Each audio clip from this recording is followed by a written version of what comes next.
하나님의 말씀에 순종한다는 것은 내가 그 말씀에 순종함으로 인해서 주어지는 상황에 순종하는 것까지 포함한다는 것입니다.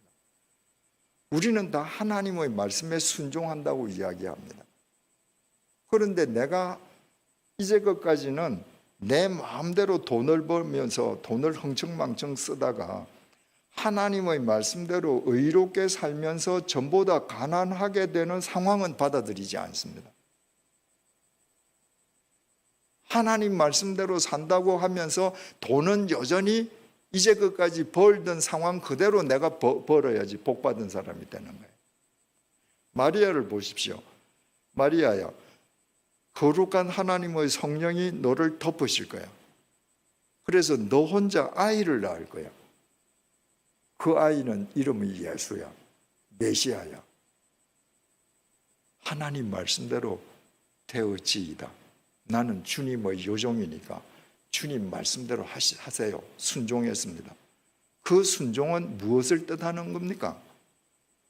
돌에 맞아 죽는 상황에 순종하는 겁니다. 유대인의 율법으로는 처녀가 아이를 베면 돌에 맞아 죽습니다. 마리아가 아이를 뱄는데 이거는 남자의 애가 아니에요.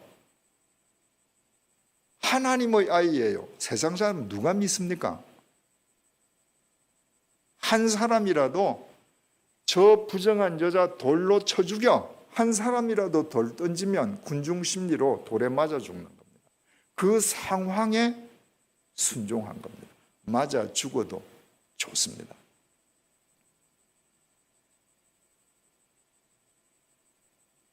예수님께서 겟세마네 동산에서 기도하시지 않습니까?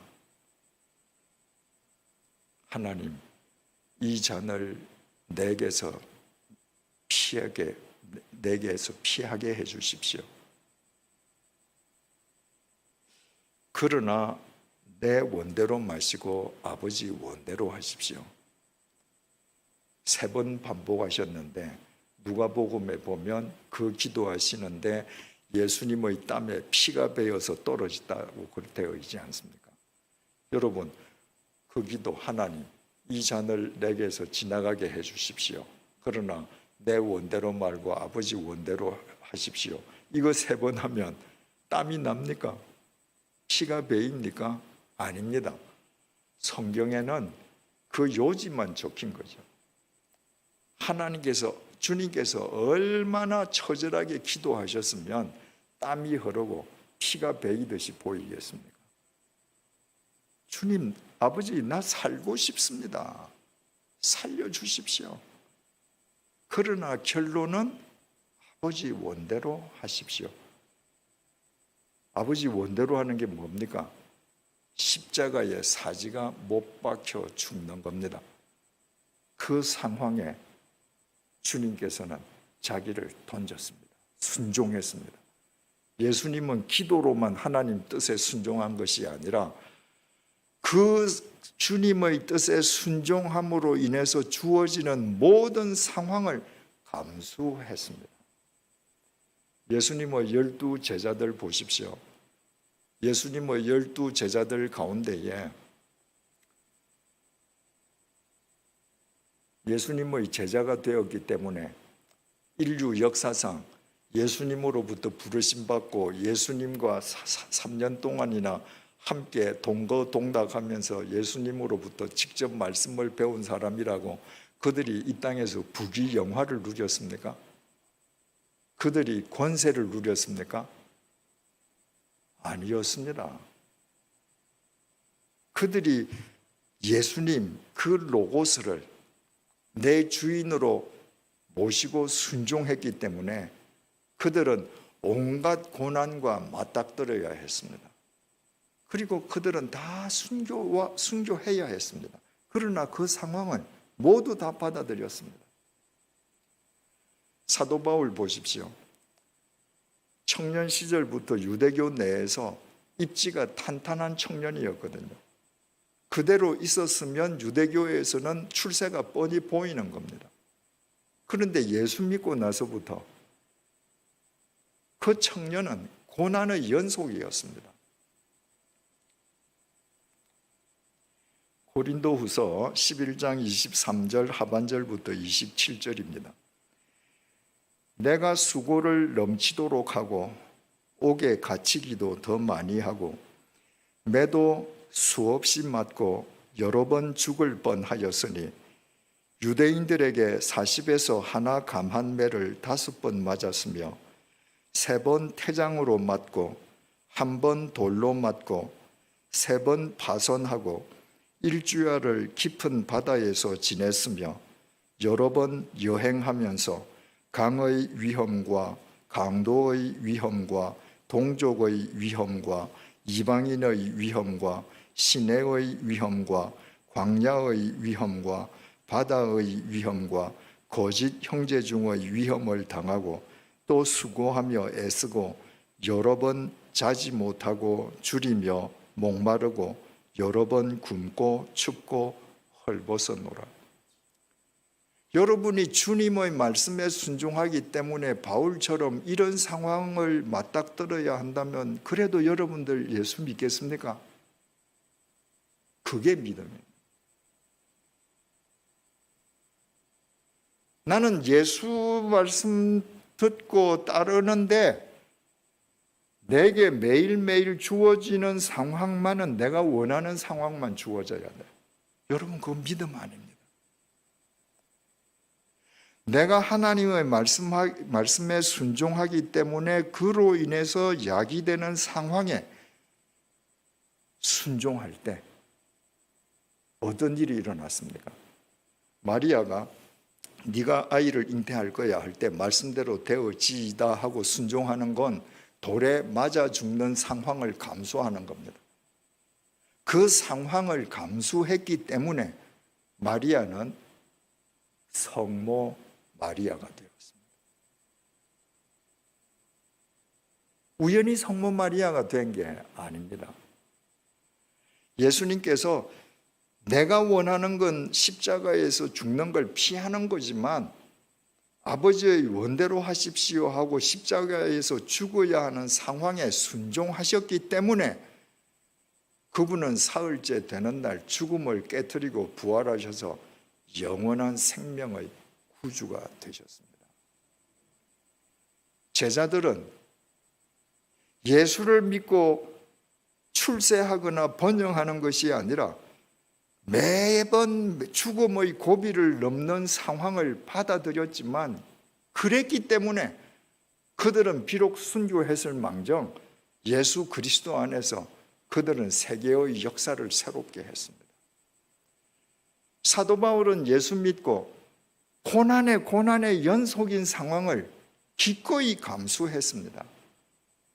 목이 잘려서 참수형을 당하는 참수형도 받아들였습니다. 그 결과 그는 신약 성경 4분의 1을 썼습니다. 복음서를 빼면 신약 성경 3분의 1이 바울이 쓴 것입니다. 바울은 성경 속에서 영원히 살아있습니다. 자, 정리를 하십시다. 참 믿음이란 것은 자기를 부인하는 믿음이요. 자기를 부인하는 것은 하나님의 말씀에 순종하는 것이요. 하나님의 말씀에 순종하는 것은 바로 그 말씀에 순종함으로 인해 야기되는 상황에 순종하는 것까지 포함한다.